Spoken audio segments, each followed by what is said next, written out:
This is going to be an odd one for me because historically, I've hated the sniper rifle. Seriously, never had a good thing to say. Multiple times in videos throughout the years, I bring it up as a weapon that a lot of people liked that I hated. Well, that's changed. There's some things to learn in this video, the roles you need to be looking for, the perks, a very specific setup for what I want to walk you through, and a little history with this thing. Back in the day, I'm talking Dreaming City launch, the initial release. You can get masterworked weapons at that time in Destiny 2, and masterworked weapons had a very specific set role that wasn't in the regular perk pool. And back in the day, that special role in Twilight Oath was snapshot box breathing. It was the only way to get snapshot on it. Naturally, I never got it, so all the other roles on this thing felt terrible, not to mention all the other heavy hitters that were out there, all the competition. I didn't miss it. It was re-released a couple years ago. Season 14, that was Season of the Splicer. It was a great season. Like Null Composure, Chroma Rush, the Vogue weapons. Besides the point. But they changed the perk pool to this. With that initial re-release, it had snapshot opening, it had surplus, all the right things. But again, I never got the role. Again, that was fine to me because there's some really good sniper rifles in Destiny 2. But now we have it again, and a lot has changed in the sandbox, especially to the sniper rifles. I'm going to go through that. So with the scorecard overview, again, if you dip early, get the gist of what I'm getting ready to talk about, and throughout the review, I'm going to discuss why I ranked it like this. In PvE,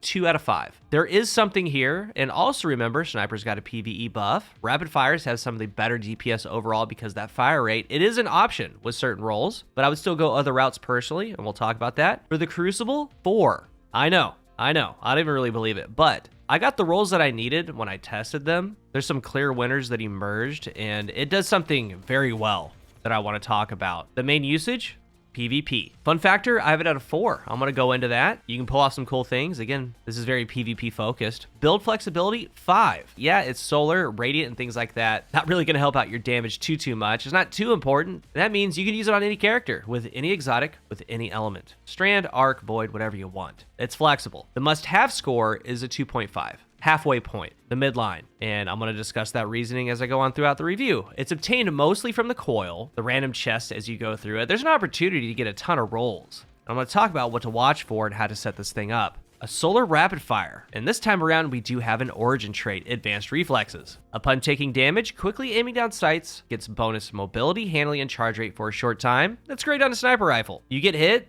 and remember handling is also aim down sight speed. You have the mobility for the strafe. Really, really good. When we look at the perks in the third column, opening shot, surplus, killing wind, heal clip, enlightened action, envious assassin. In the final column, snapshot, vorpal, kill clip, high ground, precision instrument, incandescent. I'm going to first start off in PvE and what to look for there if you want to try it. In that third column, we have envious assassin, possibly enlightened action, and I'll talk about its pairing perk. And in that final column, we have vorpal weapon, which is going to be good. And then precision instrument. If you have a large magazine with envious, you can get off that precision instrument buff, just lay into it. And remember, the rapid fire frame, deeper ammo reserves, and a slightly faster reload when the mag is empty, so that's going to help out. Enlightened action, since you're hitting so many shots with a precision instrument, you're going to get a fast reload. That's also going to go into the rapid fire frame buff. Something like high ground is really interesting because it's 20% in PvE. That's more than vorpal weapon. That's a 5 stack of precision instrument. So in a world where you could be higher than your target and you have envious, yeah, that could be okay. And it's one of the very few cases where I would actually recommend high ground on anything. Vorpal's tried and true. You wouldn't really want to go kill clip or incandescent. And these rapid fire frames, like I still think that the best one is Supremacy. Rewind, enhanced kinetic tremors. With enhanced kinetic tremors, only 2 shots is going to proc that kinetic tremors. It's got rewind, so the mag is just extended. And I've seen people use this in the solo dungeon, right? It's just a great weapon, especially if you're solo with Dragon's Breath, because you can Dragon's Breath, shoot a couple Supremacy shots, go back to your other weapon. Really, really clean. Cloud Strike's an exotic. It has its own place. But in this slot, as a solar weapon, if you get one of these rolls, yeah, it could be okay. Sniper Rifle's got that PvE buff. It has all the right perks to extend a mag and do more damage. But just as it's always been, its true place really is the Crucible. I have it ranked 4 out of 5. Really, really high marks for me. And again, this is a weapon I've always hated. I have never liked this thing, but I finally got a snapshot roll. And with the changes to sniper rifles, let's remember back in Beyond Light, they said that they wanted sniper rifles to feel powerful without being easy to use where they dominate. So they adjusted how aim assist is affected by sniper rifles' zoom level. Lower zoom scopes have less aim assist, higher zoom scopes have more.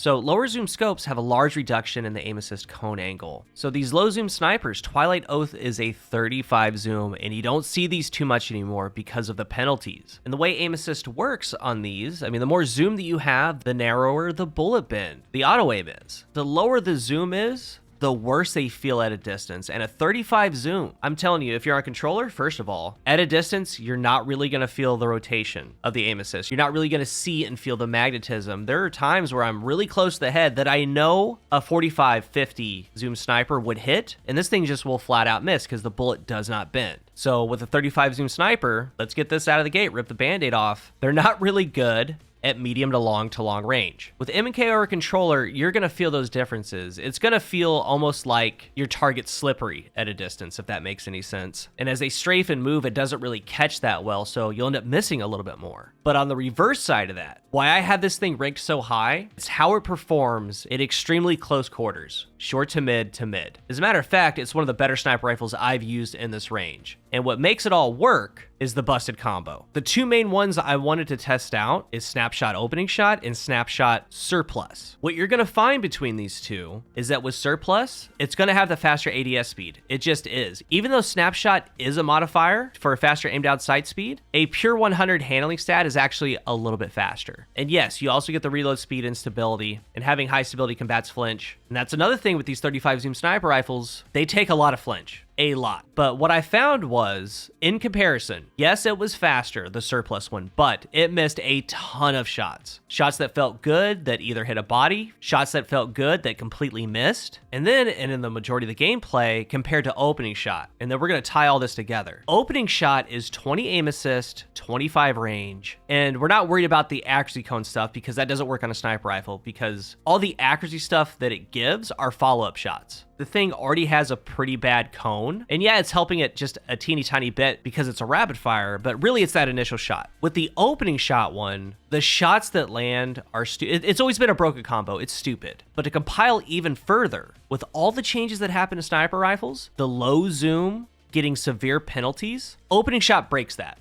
Because on this roll, I have a Handling Masterwork, Hammer Forge Rifling, and Tac Mag. So 37 range, 75 handling. For this thing to perform, you want this combination, you want opening shot. You have two routes to go, either one targeting adjuster on the weapon itself, and then one solar targeting. What that does is it gets you to 100 aim assist on that shot. Or let's say you go Icarus, you would need triple targeting to get to 100 aim assist. So I would recommend one targeting adjuster, one helmet mod. But with opening shot, we've now taken a sniper rifle that has severe penalties to its aim assist because of its zoom level. You're adding an aim assist on that shot and range on that shot. And in the history of Destiny, the more range that you have on a weapon, the better it feels, the more true that it is. So like on my roll, it's 100 aim assist, 75 handling, 62 range, more than double its base range. And I have found, again, we're not reinventing the wheel here. Snapshot opening's always been really broken, but with the changes to this sniper rifle, it makes it like butter in short to mid range. I've landed so many good shots. I'm talking 8-10 meters away because everything that's powerful about a 35 zoom is at full force in that mid range about 40 meters and in, and it feels great. And yeah, it doesn't really help traditional sniping, but let's say an Eye of Soul, Occluded Finality, Bite of the Fox, whatever it is, those are gonna be better at a range. But when you're moving and shaking, and people are running at you with a shotgun and sliding, this thing can hit them. That's why I have it ranked so high. I haven't had any other sniper do it as consistent as this. And even in that short range, the snapshot surplus roll, you would think it would be just as good. It's not. The opening shot aim assist and the opening shot range is what makes it work. So when you get this thing, snapshot opening shot, and then you want to get your range as high as it can go.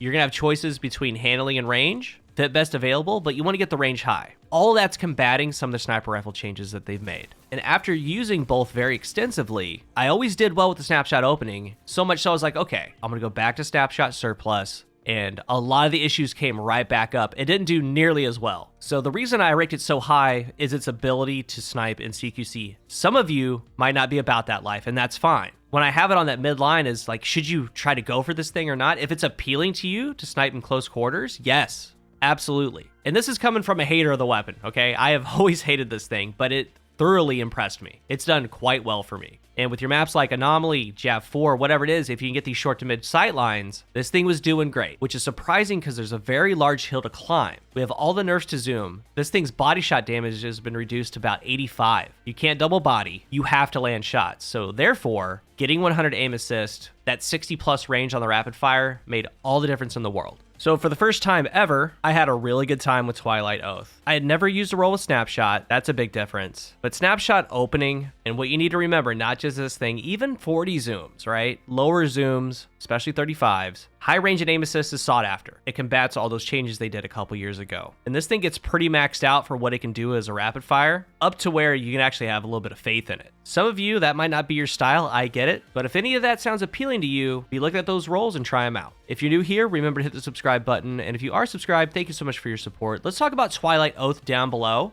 What are your thoughts on it? How's it performing for you in the sandbox? Thank you for watching, and until the next one, I am CoolGuy.